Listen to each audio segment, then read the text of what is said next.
മണപ്പിച്ച് നോക്കിയേ. എന്നിട്ട് ഇത് ഏത് ഇലയാന്ന് പറഞ്ഞേ? അനിയൻകുട്ടാ ആ ഇല മണപ്പിച്ചേ.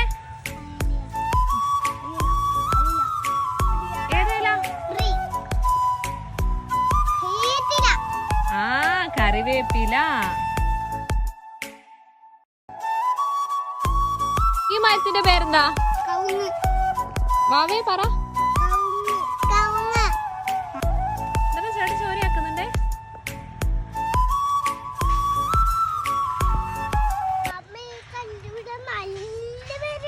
വീട് പോയാ? അയ്യോ ഓ അതുകൊണ്ട് കുഴപ്പമില്ല അല്ലേ?